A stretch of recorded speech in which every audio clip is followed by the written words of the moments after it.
Assalamualaikum, dear students. Ninth class chemistry chapter number 1 fundamentals of chemistry branches of chemistry के under आज हम study कर रहे हैं न्यूक्लियर केमिस्ट्री। न्यूक्लियर केमिस्ट्री क्या है? न्यूक्लियस एटम का सेंट्रल पोर्शन है जिसमें प्रोटॉन्स और न्यूट्रॉन्स मौजूद होते हैं। Nuclear means related to nucleus, यानी जब हम न्यूक्लियस को केमिस्ट्री के पॉइंट ऑफ व्यू से स्टडी करते हैं तो हम न्यूक्लियर केमिस्ट्री पढ़े होते हैं। केमिस्ट्री से तो हम सब वाकिफ हैं।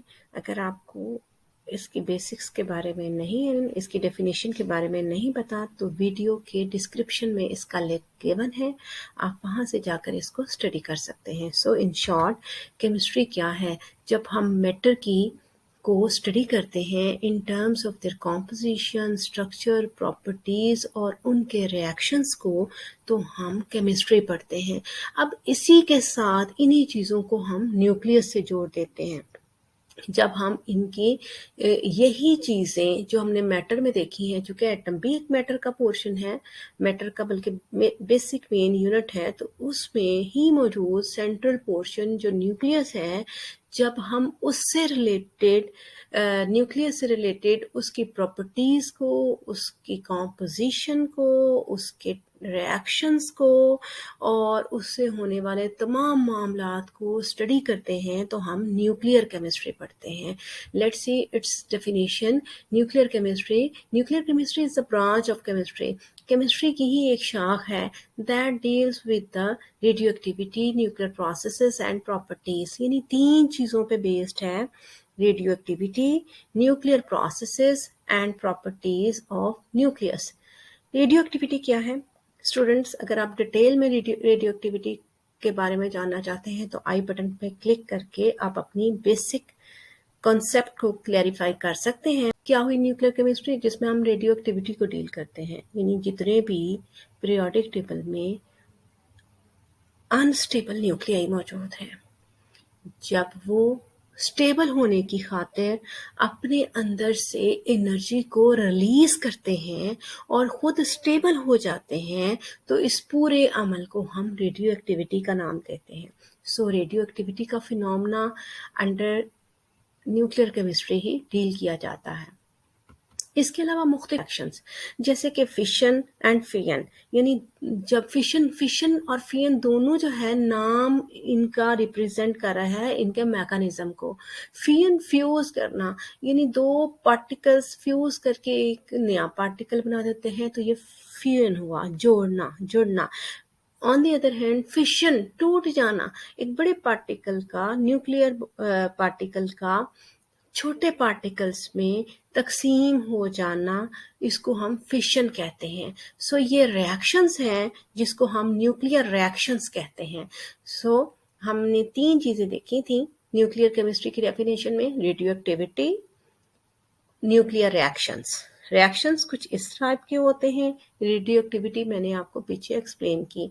Then properties. अब प्रॉपर्टीज में क्या आता है? रेडियो एक्टिविटी के दौरान जो रेडिएशंस एमिट हुई उनकी प्रॉपर्टीज क्या हैं?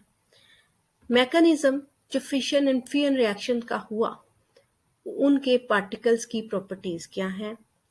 देन हमारे पास है न्यूक्लियस की प्रॉपर्टीज। हमारे पास प्रोटॉन्स हैं, न्यूट्रॉन्स हैं, इनकी क्वालिटीज क्या है, इनका बिहेवियर कैसा है, इन पे चार्ज कैसा है, ये कैसा न्यूक्लियस के अंदर शो करते हैं, अपने आप को कैसे रिप्रेजेंट करते हैं, न्यूक्लियर फोर्स क्या है, ये तमाम चीज़ें, इनकी स्टेबिलिटी, अनस्टेबिलिटी, ये सारी चीज़ें हम न्यूक्लियर केमिस्ट्री के अंडर ही डील करते हैं।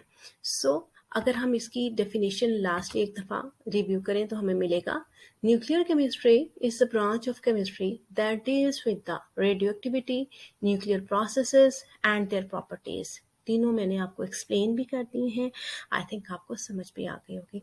9th क्लास स्टूडेंट्स, अगर आपको शॉर्ट क्वेश्चन 2 मार्क्स का अबाउट न्यूक्लियर केमिस्ट्री आए कि व्हाट इज न्यूक्लियर केमिस्ट्री, या यूं भी आ सकता है डिफाइन न्यूक्लियर केमिस्ट्री, या कुछ इस तरह से डेफिनेशन ऑफ न्यूक्लियर केमिस्ट्री, तो आपको यही लाइंस, ये जो 3 ऑलमोस्ट लाइंस हैं, यही आपको वहाँ राइट करनी है। Then what about its application. Students, nuclear chemistry का ताल्लुक उन रिएक्शन से है जो हमें हमारी रोज़मर्रा ज़िंदगी में फ्यूल देती हैं, एनर्जी प्रोवाइड करती हैं। स्टूडेंट्स, अब सवाल ये पैदा होता है कि हम न्यूक्लियस की स्टडी क्यों करते हैं? न्यूक्लियस से जो एनर्जी रिलीज होती है उसे हम एटॉमिक एनर्जी भी कहते हैं। इस एनर्जी को हम अपने रोज़मर्रा मामूलात में इस्तेमाल करते हैं। इसी वजह से इस ब्रांच की अहमियत भी बढ़ गई है। न्यूक्लियस से निकलने वाली जो रेडिएशंस हैं वो मुख्तलिफ जानवरों, पौधों और कुछ दूसरे मटीरियल्स पर चेक करके उनके असरात का मुतालिया किया जाता है कि ये क्या इम्पेक्ट छोड़ती हैं आफ्टर एब्जॉर्प्शन। सो न्यूक्लियर केमिस्ट्री जो है उसको हम इन जनरल उसकी एप्लीकेशंस को कुछ इस तरह से देख सकते हैं। The main concern of this branch is with atomic energy and its uses in daily life. जो इस ब्रांच का मेन कंसर्न है वो एटॉमिक एनर्जी से है और उसके इस्तेमालात से है कि सबसे ज़्यादा इसकी इम्पोर्टेंस इसलिए बड़ी है कि हमारी रोज़मर्रा ज़िंदगी में ये हमें बेहतरीन सोर्स ऑफ एनर्जी है। It also includes the study of chemical effects resulting from the absorption of radiations within animals, plants and other materials. जानवरों पर, पौधों पर और दूसरे मटेरियल्स पर इनको शुआओं को डाला जाता है और आफ्टर इफेक्ट्स देखे जाते हैं कि ये किस तरह से उन पर असरअंदाज होती हैं। न्यूक्लियर केमिस्ट्री का इस्तेमाल मुख्तलिफ तरीक़ों से किया जाता है, जैसे इसको हम मेडिकल ट्रीटमेंट के तौर पर भी यूज़ करते हैं। रेडियोथेरेपी जिसे हम कहते हैं। रेडियोथेरेपी जैसे ये आप पिक्चर में भी देख रहे हैं, ये कैंसर पेशेंट का ट्रीटमेंट हो रहा है थ्रू रेडिएशंस। सो ये रेज कैंसरियन सेल्स को डैमेज करने के लिए भी यूज़ की जाती हैं और इसके अलावा टेस्टिंग प्रोसीजर में भी रेडियोएक्टिव मटेरियल का इस्तेमाल होता है, जैसे कि थायराइड ग्लैंड्स हैं उनकी नॉर्मेलिटी और एबनॉर्मेलिटी चेक करने के लिए आयोडीन यूज़ होता है। Iodine is a radio active element, so in radio active elements का हम वहाँ भी यूज़ करते हैं। इसके अलावा हम अपने फलों को, खुराक को महफूज करने के लिए भी इन रेडिएशंस का इस्तेमाल करते हैं। जब रेडिएशंस पास की जाती हैं हम अपनी फूड के ऊपर से तो जर्म्स को किल करती हैं, बैक्टीरियल ग्रोथ को डिले करती हैं। सो ये हमारी फूड जो है फॉर लॉन्ग टाइम सेव हो जाती हैं। जैसे ये दोनों हमारे पास एग्जांपल के तौर पर स्ट्रॉबेरीज पड़ी हैं और उन पे रेडिएशंस के साथ उनको प्रिजर्व किया जाता है जबकि गया है, और जबकि दूसरी साइड पे जो स्ट्रॉबेरीज नज़र आ रही हैं उस पे फंगस लग गई है। विद टाइम वहाँ जर्म्स ग्रो कर रहे हैं और बैक्टीरियल ग्रोथ हो चुकी है। सो इसका फूड को सेव करने के लिए इस टेक्निक को इस्तेमाल किया जाता है। इसके अलावा न्यूक्लियर रिएक्शंस के नतीजे में बिजली पैदा की जा रही है और यही न्यूक्लियर एनर्जी फ्यूल के तौर पर इस्तेमाल की जाती है, यानी हम अपनी इलेक्ट्रिसिटी को जनरेट कर रहे हैं। सो एज वोस्ट एप्लीकेशन इन कहाँ इसकी एप्लीकेशंस हैं? मेडिकल ट्रीटमेंट यानी रेडियोथेरेपी में, रेडियो मीन्स शुआएं, थेरेपी इलाज यानी शुआओं से इलाज।